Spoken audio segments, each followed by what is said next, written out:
어렵습니다만은 우리 전체를 함께 본문으로 해서 말씀을 나누고자 합니다. 한결같은 주, 중년의 돌파구. 9월, 10월 한 달 동안 우리가 돌파구라는 주제로 말씀을 나누고 있습니다. 우리 인생을 생애 주기로 나눠보면 1세부터 6세까지는 우리가 유아라고 하고, 7세에서 12세까지는 아동, 13세에서 18세까지는 청소년, 19세에서 39세까지는 우리가 청년이라고 하고, 40에서 59세는 중년, 60세 이상은 노년, 이렇게 되어 있습니다. 아마 이렇게 기준이 돼서 그런지 여러분 이미 또 연금을, 국민연금을 받으신 분 알고 계시면 국민연금 이런 줄 알았더니 노령연금 이렇게 되어 있더라고요. 60세부터. 유엔에서 발표한 그 인생 생애 주기는 또 이렇게 유엔에서 발표합니다. 0세에서 17세까지는 미성년이라 하고요. 18세에서 65세까지를 청년이라고 합니다. 그리고 66세에서 79세까지를 중년이라고 하고요. 80에서 99세까지를 노년, 100세 이상은 장수노인, 이렇게 구분하고 있습니다.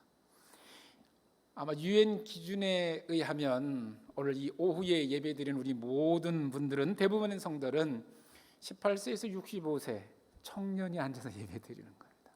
좋으시죠? 청년입니다. 65세까지. 65세에서 79세가 중년이니까 또 상당 부분이 또 이 중년 분 예배를 하지 않나 생각합니다.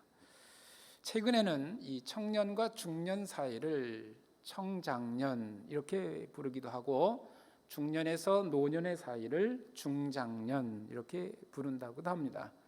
최근에서 학계에서, 이 사회복지학에서는 노인의 기준을 몇 세부터 할 것인가, 현재까지는 한국의 우리 민법에 의하면 65세가 노인이라고 정의하는데, 이제 100세 장수 시대니까 70세부터 우리가 노년으로 하자. 이러보면 사회에 무슨 연금이나 지하철 등등 문제가 있으니까 계속 논의만 되지 결정을 짓지 못하고 있습니다. 최근에는 이 중년을 좀 더 다양하게 이렇게 조정하는 분위기가 있는데, 50에서 65세까지를 중년이라고 하고, 66세에서 80세까지를 중장년이라고 부르자. 그리고 80세 이상을 노년으로 하면 어떨까라고 해서 그 중간점을, 중년을 50 플러스 세대, 50 이상은 다 우리 중년으로 하자. 그래서 50 플러스 세대를 중년이라고 합니다. 간호학회에서 논문을 좀 찾아봤습니다. 중년 여성의 위기의 경험이라는 그 중년 여성의 위기를 가천 그 의대의 간호학과 교수가 쓴 논문에 보면, 이 중년 여성이 겪는 위기는 첫째, 신체적인 변화에 따른 위기를 겪는다라고 합니다. 이제 중년이 되니까 여기저기 아프기 시작합니다. 그래서 병이 생겨서 불안하고, 기운이 떨어지기도 하고, 식욕이 떨어지며 쉽게 피곤하고, 부부관계 변화를 느끼기 시작해서 중년 여성들이 위기를 느낀다라고 합니다. 두 번째는 심리적으로 불안정해진다는 겁니다. 생리 주기의 변화에 따라서 이제 불안감이 찾아오는데, 극도로 예민해지거나, 죽음에 대한 두려움, 또 외로움, 아쉬움, 이제 자신이 없어요. 좀 젊었을 땐 잘할 것 같은데 중년이 되니까 이거 잘할 수 있을까라고 하는 자신감의 결여가 생긴다는 겁니다. 뿐만 아니라 좀 긍정적인 변화도 있기도 하는데요. 적극적인 삶의 태도로 바뀌는데 자기 표현을 강하게 합니다. 젊어서 많이 참고 했는데 중년서부터는 목소리를 내기 시작한다는 거죠. 자기 만족을 추구하기도 하고, 홀로 서기를 시작한다고 합니다. 네 번째는 중년 여성의 위기는 상대적 비교에서 오는 부러움이 상존하고 있다고 합니다. 좀 편안해지고자 하고 싶은 마음이 싹트기 시작하고, 젊은 날에 대한 동경이, 내가 젊었을 때는 이랬는데 라고 젊은 날을 다시 한번 회상하기도 하고, 그리고 남편에 대한 불만이 더 많이 생기는 시기가 중년 여성의 위기라고 합니다. 이에 따라서 변창규 교수가 쓴 작년에 마음의 상처 심리학에서 보면, 그럼 중년 남성이 직장에서 겪는 위기는 뭐가 있을까? 직장 남성 508명에게 설문조사를 했습니다. 그래서 제일 1번이 뭐냐면, 가장의 의무와 일만 요구할 때 중년 남성은 참 위기를 느낀다고 합니다. 승진, 출세해야만 인정받는 사회 분위기 때문에 힘들어하고, 세 번째, 생계를 위해서 힘든 일을 반복적으로 다른 문제와 같이 반복되는 일 때문에 중년 남성 직장인들이 위기와 불안감을 느낀다고 합니다. 내가 원하지 않아도 억지로 술을 마시는 자리가 생기는 것이 역시 중년 남성들이 겪는 힘든 일 중에 하나라고 합니다. 다섯 번째, 아내의 바가지와 박수 잔소리를 들을 때 극도로 작아짐을 느낀다고 답했다고 합니다. 남성도 역시 여성과 같이 이 남성 호르몬의 변화로 인해서 의욕 부족과 의욕 상실, 중년 남성의 우울증을 겪는 그런 남성들의 위기감이 있다라고 합니다. 뿐만 아니라 중년 남성들의 위기는 돈 문제로 인한 스트레스, 구조조정에서 직장이 이제 직장에서 그만둬야 되지 않을까, 직장을 그만두면 월 고정 수입에 줄어드는데 그걸 어떻게 헤쳐나갈까라는 것 때문에 위기감을 느낀다고 합니다. 그리고 여덟 번째, 건강에 이상이 생길 때 역시 중년 남성들이 위기를 느낀다고 합니다. 중년 여성이든 중년 남성이든 50대가 넘어가면 위기감이 찾아오는데, 여성은 여성대로 남성은 남성대로 찾아오는데, 이런 중년의 위기감을 우리 신앙인들은 어떻게 극복해 갈 수 있을까? 오늘 시편 102편을 통해서 그 답을 찾고자 합니다. 저는 시편 102편을 이렇게 준비하면서 마음에 참 많은 감동을 받았습니다. 이 아주 오래된 세월의 시인의 고난 속에서 읊는 그 내용이 어쩌면 현재 오늘날 2021년 사는 오늘 현재 살고 있는 중년 여성과 중년 남성이 겪는 그러한 아픔을 시인이 이미 경험했다라는 거예요. 그걸 보면서 하나님 말씀은 이렇게 정확하구나. 이걸 타이핑하면서 여러분 마음에 그런 감동이 막 쓰는 거예요. 하나님, 당신은 대단하십니다.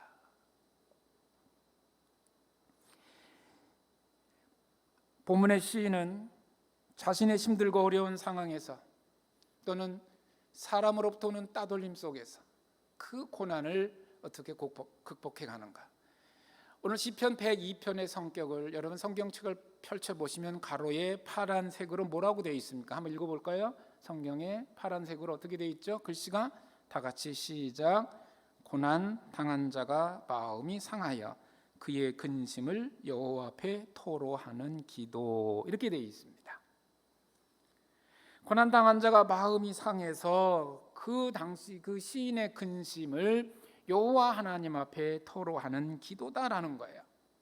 그의 대표적인 곳이 오늘 24절에 이렇게 고백하죠. 나의 말이 나의 하나님이여 나의 중년에 나를 데려가지 마옵소서.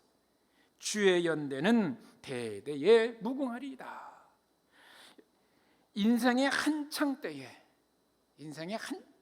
살아갈 때에 나를 데려가지 마십시오.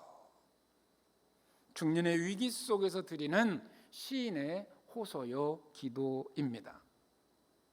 오늘 예배에 동참하신 성도 여러분, 가정에서 온라인으로 예배에 동참하신 성도 여러분, 지금 여러분들이 겪는 여러분의 생애 주기 속에서 여러분이 겪는 위기는 무엇입니까? 중년이 되니 여기저기 아파오기 때문에, 건강 때문에 염려가 생기십니까? 오른쪽 어깨가 아팠는데 오늘 갑자기 왼쪽 어깨가 아픈 거예요. 오른쪽 옆구리가 쿡쿡 찔리는데 좀 지나니까 왼쪽 옆구리가 쿡쿡 찔려요. 몇 주 전에는 왼쪽 허리가 아팠어요. 이렇게 집에서 이게 자꾸 나이를 잃어버리는 것 같아요. 죄송합니다. 여기도 저보다 어르신이 많은데 화분을 옮겨야 되는데 아내가 여보 그거 무거울 것 같아. 아니야 괜찮아. 젊은 생각했어요. 버쩍 들고 옮겨다가 3주 고생했습니다. 3주 고생했어요. 건강 때문에 여러분. 여기저기 아파옵니다.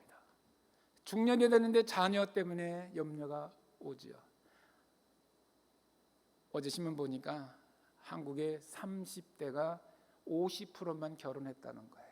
30대가 50%만 결혼을 했대요. 50%는 아직 가정을 못 이루니까 그런 자녀를 둔 부모는 얼마나 마음에 염려가 있겠습니까? 결혼도 못한 또 직장을 잡고자 애쓰는 젊은이 아들, 딸을 볼 때 중년의 아버지, 어머니들이 마음의 위기를 느낍니다. 물질의 문제이십니까? 천정부지로 솟는 전세금, 집, 대출금 어떻게 갚을 것인가, 어떻게 이사하지? 라는 것 때문에 괜스레 우울해지십니까? 정서적으로 불안 때문에 위감이 온다고 염려하십니까? 우리의 인생 주기에서 찾아오는 많은 어려움과 힘든 일 속에서 그런 일이 수없이 다양한 방법으로 이게 찾아오는데, 우리 그리스도인이라면 내가 힘들고 어려울 때 누군가를 찾을 수 있고 누군가가 나의 편이 되어 준다면 그것만큼 큰 힘과 큰 위로와 격려가 된다라는 것이죠. 오늘 고난 속에서 토로하는 이 시인은 힘들고 어려울 때 내가 누군가를 찾을 수 있고 누군가에게 호소할 수 있는 그 방법을 시인은 기도에서 찾았다라는 것이죠. 우리 1절과 2절을 함께 읽겠습니다. 1절과 2절입니다. 여호와여, 내 기도를 들으시고 나의 부르짖음을 주께 상달하게 하소서. 나의 괴로운 날에 주의 얼굴을 내게서 숨기지 마소서. 주의 귀를 내게 기울이사 내가 부르짖는 날에 속히 내게 응답하소서. 여호와여, 내 기도를 들어주십시오. 내 부르짖음을 주께 이르게 해주십시오. 내 괴로운 가운데 있을 때에 하나님, 당신의 얼굴을 감추지 마십시오. 내게 귀를 기울이시고 내가 울부짖고 부르짖을 때에 속히 응답해 주십시오. 여러분, 성도에게 큰 위로는 기도라는 무기가 있음을 기억하십시오. 시인은 자신에게 찾아오는 위기 앞에서 도움을 간청하는, 아마 제가 8월에 설교를 했을 때도 여호와여, 시인들은 힘들 때 하나님이요 하고 하나님을 찾았다라고 말씀을 선포한 적이 있을 것입니다. 그러면 시인에게 찾아오는 중년의 위기는 무엇일까요? 먼저 신체적으로 찾아왔다는 것입니다. 우리 다 같이 3절을 읽겠습니다. 3절 다 같이 시작. 내 날이 연기같이 소멸하며 내 뼈가 숯같이 탔음이니이다. 내 날은 연기처럼 사라지고 내 뼈는 화로처럼 달아올랐습니다. 이런 얘기예요. 자세한 병이 어떤 건지는 잘 알 수가 없습니다. 그런데 여러분, 어떤 병으로 인해서 발열이 됐다라는 거예요. 온 몸이 불이 타는 숯덩이와 같이 불에 타는 듯한 고통이 자신이 느끼고 있다라는 겁니다. 뼈가 숯같이 다 화로처럼 달아올랐음을 고백합니다. 중년 여성의 생리 주기로 인해서 변화로 인해서 뭐예요? 자꾸 열이 난다 그러잖아요. 열이 팍팍 난다 그러잖아요. 우리 지난 금요일 이규성 권사님의 사회를 위해서 기도했습니다. 아침에 권사님을 뵀더니 어제 수술을 잘 마쳤다고 해요. 죽었다 살아났다고 합니다. 그분도 열이 난 거예요.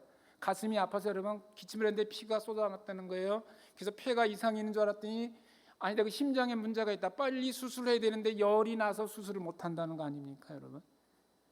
열이 많이 나서 열이 넘어가면 천국 가는 거예요 여러분. 발열, 여러분 발열. 열이 얼마나 무서운지요. 우리 지금 경험하고 있지 않습니까? 열 나면 코로나. 저도 코 여러 번 찔렀습니다. 우리 학교가 입시를 하고 있습니다. 제가 또 입시 공정관리위원장이라고 담당하라 그래서 토요일 주일도 아침 학교 가서 기도하고 어떻게 입시가 잘 진행되는가 관리하는 또 그런 책을 부여받아서 기도하고 예배드리고 또 가서 오후에 올랐습니다. 금요일날 설교를 어제 또 입시가 있어서 금요일날 설교를 다 작성해야 되겠다 하는데 4시쯤에 문자가 왔어요. 빨리 보건소 가서 검사를 하십시오. 알고 봤더니 그 체육과 학생들이 했는데 그 2조의 어떤 학생이 확진이 됐다는 거예요. 아유, 이거 덜컹해요. 토요일 날 또 해야 되는데, 어제 또 해야 되는데 가서 찔렀습니다. 그랬더니 9시에 최기수 씨 PCR 검사 땡땡입니다. 음성입니다.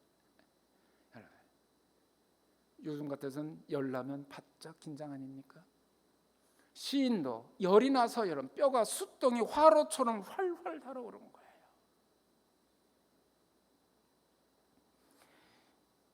그래서 시인은 열이 올라서 몸이 불덩이가 되어서 자신은 연기와 같이 사라지는 것이 아닌지 불안한 마음이 있는 거예요. 이 말은 뭐예요? 죽을 거라는 거예요. 연기와 같이 사라진다는 말은 뭐예요?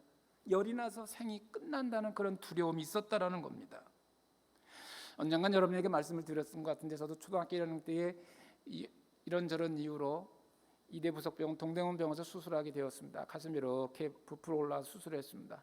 갈비뼈가 나중에 보니까 열이 많이 모여서 원인을 모를 열이 모여서 뼈가 썩었다는 거예요. 그래서 뼈를 절단하는 수술을 받았습니다. 근데 이렇게 여러분 수술을 했는데 그 수술 바늘이 터진 거예요. 그러니까 열이 막 나니까 우리 어머니가 지금도 기억납니다. 나를 안고 안절부절하면서 복도를 하면서 우리 어머니가 그냥 땀을 뻘뻘 흘리면서, 지금도 눈에 생생해요. 기도하십시오. 열나지 않게 하시옵소서. 열나서 안개같이 확 지나갈 수 있습니다. 중년이 오는 건강의 이상 사인이라는 거예요. 4절입니다. 4절 함께 읽겠습니다. 시작.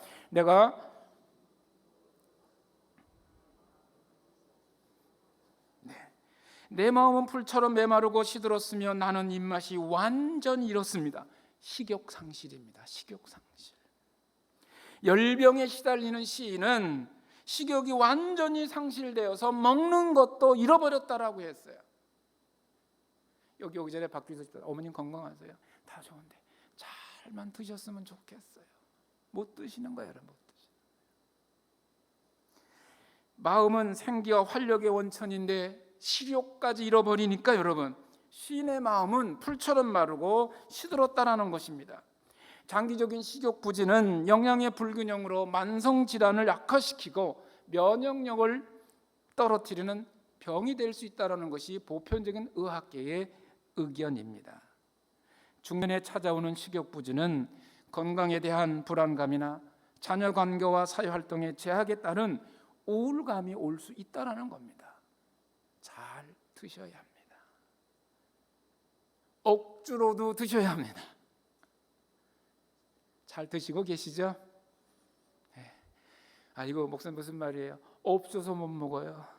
할렐루야. 다 그랬으면 좋겠어요. 없어서 못 먹어요, 여러분. 식욕부진, 여러분. 식욕부진. 5절을 계속해서 읽겠습니다. 5절입니다. 나의 탄식 소리로 말미암아 나의 살이 뼈에 붙었나이다. 여러분, 무슨 소리예요? 내가 시름 소리를 낼 때마다 뼈와 살이 달라붙었습니다. 그런 얘기예요. 살이 뼈에 붙었어요. 뭐 같아요? 체중 감소입니다, 여러분. 근육 감소예요. 근육 감소. 다 근육이 빠져서 살이 뼈에 탁 붙어버렸어요, 여러분. 중년에 올 수 있는 신체적인 위기라는 것이죠. 여기서 붙다라는 이 단어는 살과 뼈가 이게 연결시킨다라는 말입니다. 시인의 건강은 극도로 악화되어서 살과 뼈가 구분이 안 될 정도로 완전 체중이 싹 빠진 거예요, 여러분.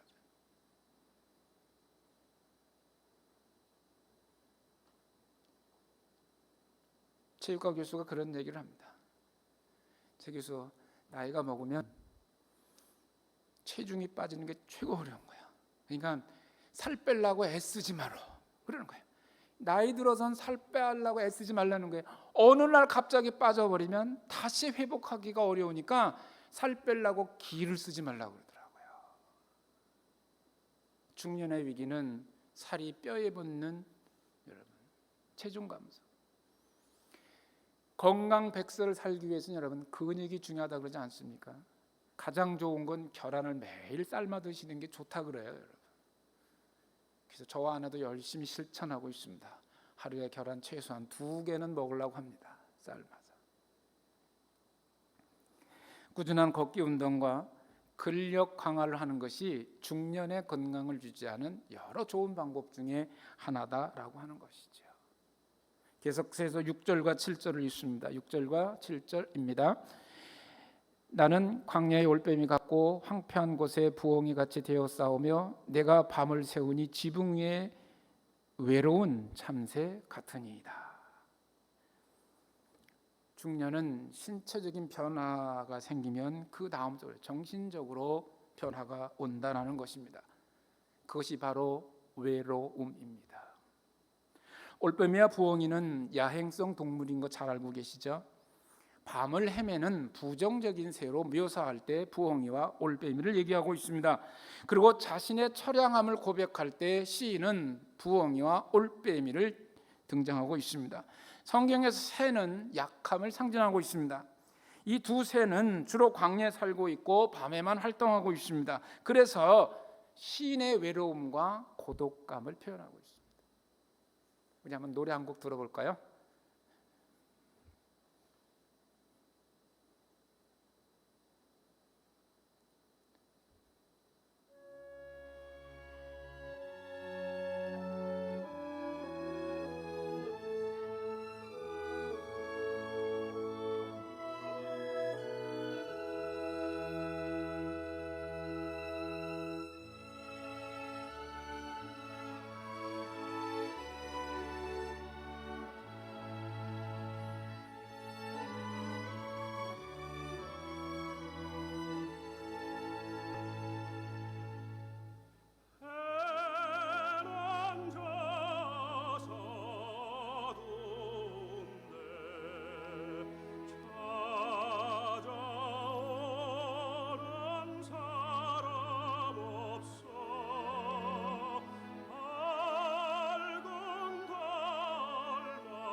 여기까지만 듣겠습니다.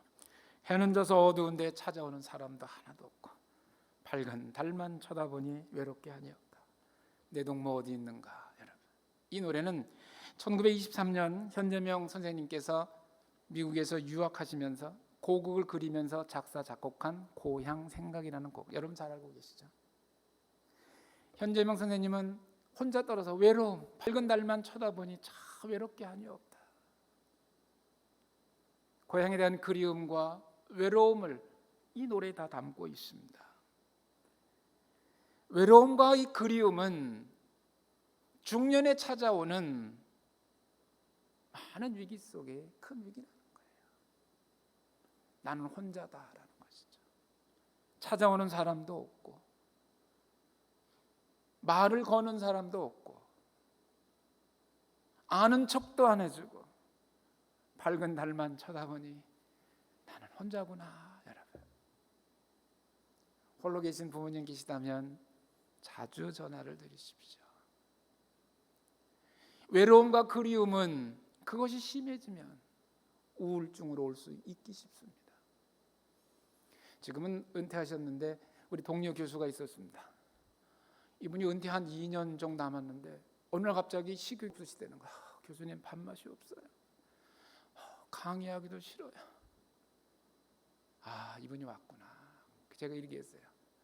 교수님 이렇게 얘기하세요. 우울아, 난 너하고 친구하고 싶지 않아. 우울아, 너 니네 집에 가. 내가 맨날 보면 그랬어요. 교수님 그렇게 하세요. 우울아, 난 너하고 친구하고 싶지 않아. 계속 만날 때마다 제가 그랬거든요. 한 2달 지나도 손잡고 교수님 고맙습니다. 맨날 나한테 우울해하고 친구하지 말라 그래서 친구 안 했더니 괜찮아졌어요. 아, 그분하고 지금 내가 농사 짓고 있거든요. 주말 농장. 예? 여러분, 혹시 우울이가 친구하자 그러면 사절하세요. 난 너하고 사귀고 싶지 않아. 그러나 중년에게 찾아올 수 있는 크나큰 인생의 위기는 그리움과 외로움이라는 거예요. 부엉이와 올빼미가 밤을 혼자 헤매는 것과 같이 시인의 고통은 자신은 혼자라는 것이었습니다. 계속 불면의 밤은 시작되고 있습니다. 최근 지방자치단체 여러분, 이 어르신들을 중장년을 다 혼자 계신 분들이 많잖아요. 그래서 마을 회관에 다 모아서 식사를 같이 공동으로 식사 당번을 정해놓고 점심 저녁을 같이 노인정서 해결하시니까 훨씬 어르신들이 밝아졌다라는 어느 지자체의 그런 것도 한번 본 적이 있습니다. 사랑하는 성도 여러분, 중년에 이러한 신적인 변화의 위기가 찾아올 수 있습니다. 이것도 힘든데 18절에서 11절에 보면 신체적인 변화로 인해 중년의 위기는 사회적인 위기로 확대되는 것을 볼 수 있습니다. 신체적인 위기로 인해서 긴긴 밤을 새우지 못하고 불면의 밤을 고통의 시간을 보내고 있는데 주변 사람들이 비아냥거리는 거예요. 고대 근동에서는 여러분, 사람이 병을 얻으면 신에게 버림을 받았다라고 생각한 거예요. 그래서 시인에게, 주변에게 당신이 그렇게 외로움도 찾아오고 근육이 감소되고 열이 난 것은 하나님이 당신을 버리신 거야. 하나님이 너를 버린 거야. 너희 하나님이 어디 계셔? 라고 조롱을 했다는 거예요. 본인이 몸도 아픈데 괴로운데 하나님이 없다, 하나님 널 버린 거야 라고 비아냥과 조롱을 들을 때 시인은 얼마나 힘들었겠어요. 그러나 시인은 믿음을 버리지 않았습니다. 27절에 보면 주는 한결 같으시고 주의 연대는 무궁하리다 라고 고백을 합니다. 시인이 이렇게 고백할 수 있었던, 중년의 위기를 극복할 수 있었던 것이 무엇인가? 12절과 13절에 담겨져 있습니다. 함께 읽겠습니다. 여호와여, 주는 영원히 계시고 주에 대한 기억은 대대에 이르리이다. 주께서 일어나서 시온을 궁일이 여기시리니 지금은 그에게 은혜를 베푸실 때라. 정한 기한이 다가오미니이다. 여러분, 무슨 얘기냐 하면 시인은 중년의 위기, 신체적인 위기, 사회적인 위기, 하나님 널 버려서 너 이렇게 아픈 거야 라고 조롱을 할 때 시인은 하나님에게 희망을 품었다라는 겁니다. 인생의 위기 앞에서 하나님을 찾았다라는 말이에요. 시인이 이렇게 고백하며 위기 앞에서 자기 자신의 시선을 하나님께 고정했다라는 사실입니다. 문제풀이의 하나님은 언제나 우리와 함께 하심을 이렇게 고백합니다. 여호와여, 주는 영원히 계시고 주에 대한 기억은 대대에 이르리이다. 하나님의 긍휼과 은혜만이 중년의 위기를 극복할 수 있습니다. 신체적인 변화와 주변의 질시 때문에 힘들고 어려우십니까? 지난날에 나와 함께 하셨던 하나님을 기억하십시오. 예언자 이사야는 이렇게 고백합니다. 시편 41편 9절 10절입니다. 자막에 나올 텐데 함께 읽겠습니다. 내가 땅 끝에서부터 너를 붙들며 땅 모퉁이로부터 너를 부르고 내게 이르기를 너는 나의 종이라. 내가 너를 택하고 싫어하여 버리지 아니하였노라 하였노라. 두려워하지 말라. 내가 너와 함께함이라. 놀라지 말라. 나는 내 하나님이 됨이라. 내가 너를 굳세게 하리라. 참으로 너를 도와주리라. 참으로 나의 의로운 오른손이 너를 붙들리라. 이 고백은 뭐냐 하면 광야 40년 길 동안 어렵고 힘들 그 시간 속에 하나님이 함께 하신 그 은혜를 기억하라는 거예요. 그리고 놀라지 말라. 두려워하지 말라. 하나님이 40년 광야 길을 함께 해주시지 않았냐? 라는 말씀입니다. 얼마 전에 아내와 저녁을 먹고 운동하기 동네를 돌며 그런 얘기를 했어요. 여보, 우리가 지금까지 60 얼마를 살았는데 지나온 되돌아온 시간표를 돌아보면 하나님의 은혜가 아니요, 하나님의 은혜지. 여보, 이제 우리가 하나님께서 우리에게 물리적인 시간, 건강하면 80, 90, 100세까지 산다고 가정해 보겠습니다. 우리 모두. 그러면 남은 40년을 이렇게 살면 어떠오? 하나님을 향한 기대감을 가지고 삽시다. 기대감을. 60평생을 동행하신 하나님께서 앞으로 하루하루를 어떻게 우리를 인도해 가실까? 그 하나님께 기대를 갖자. 그렇게 얘기하면서 걸었습니다. 사랑하는 성도 여러분, 이사야 예언자가 놀라지 마라. 너는 나의 종이라. 내가 너를 택하여 싫어하여 버리지 아니하였노라. 신체적인 변화가 있고 사회적인 비난과 조롱이 있다 할지라도, 식욕 부진이 있었다 할지라도 잘 먹을 때를 기억하십시오. 그때 잘 먹었는데 앞으로도 잘 먹을 수 있어. 최기수, 넌 잘 먹을 수 있어. 그렇게 격려하십시오. 하나님께서 어떻게 이끌어 가실까? 하나님을 향한 기대를 저버리지 않기를 소망합니다. 내 평생 살아온 길 뒤돌아보니 주의 은혜라, 주의 은혜라. 찬양의 가사 아닙니까, 여러분? 혹 여러분, 내가 지금 중년의 위기의 길을 걷고 있다라고 생각하십니까? 이사야 예언자의 고백을 기억하십시오. 오늘 시인의 고백을 기억하십시오. 주는 영원히 계시고 주에 대한 기억은 대대에 이르리다. 하나님에 대한 기억이 뭐예요? 어려울 때, 그때 순간순간 함께 하셨던 하나님의 은혜입니다.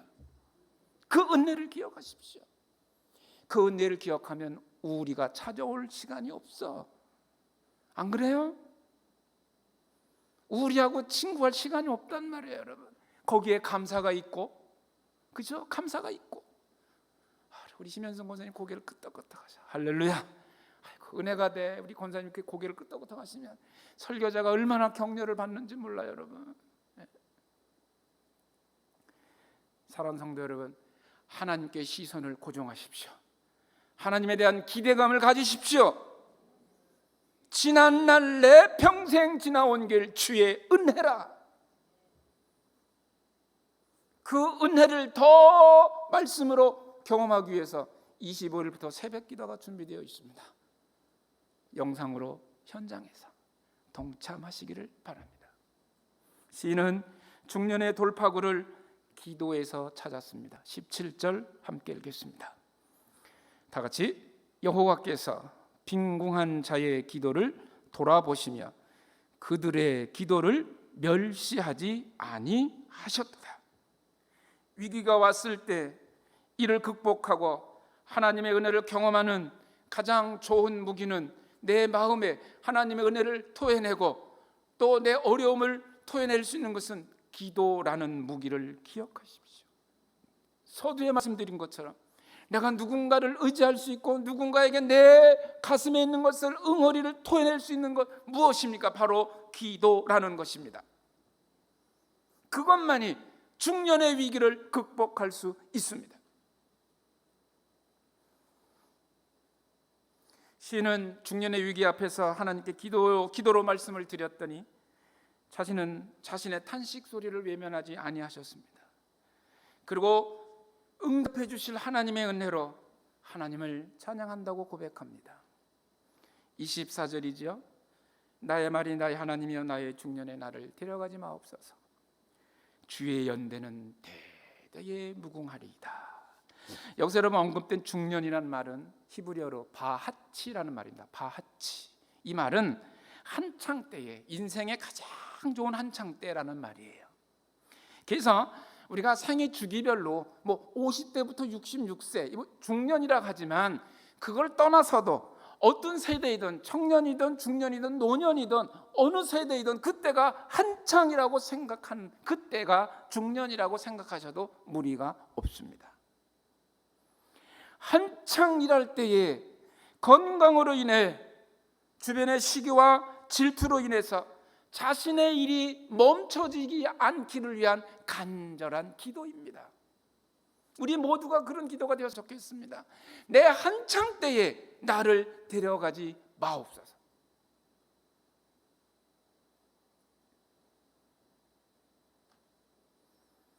우리에게 허락한 물리적인 시간은 짧습니다. 길면 100년입니다. 우리의 인생의 시간은 짧지만 주의 연대는 대단하다. 이 말은 뭐냐면 하나님의 시간표는 영원하십니다라는 말입니다. 인생은 안개같이 짧은 인생길을 걸어가지만 하나님의 은혜와 사랑은 대대에 미치리다, 영원하다라는 말입니다. 여러분이 받는 하나님에게 받은 은혜와 사랑, 자손 대대에 연결되기를 소망합니다. 자손 대대에게 대를 이어서 가는 하나님의 은혜가 절절절 흘러가기를 소망합니다. 여러분의 기도의 제목이 돼야 돼요. 하나님이 주신, 나에게 주신 은혜, 내 자녀에게, 내 손주에게, 내 증손에게 대대에 미치기를 소망합니다. 우리 모두의 기도가 되기를 소망합니다. 지금까지 살아온 것 주의 은혜라. 인생의 위기 앞에 동행하셨던 임마누엘 하나님, 하나님의 은혜입니다. 내 사업장이 완전 뒤집어졌을 때 그때 주님은 나를 외면하지 아니하셨죠. 하나님 은혜 때문에 내가 다시 일어날 수 있었습니다라는 신앙의 고백이 있기를 소망합니다.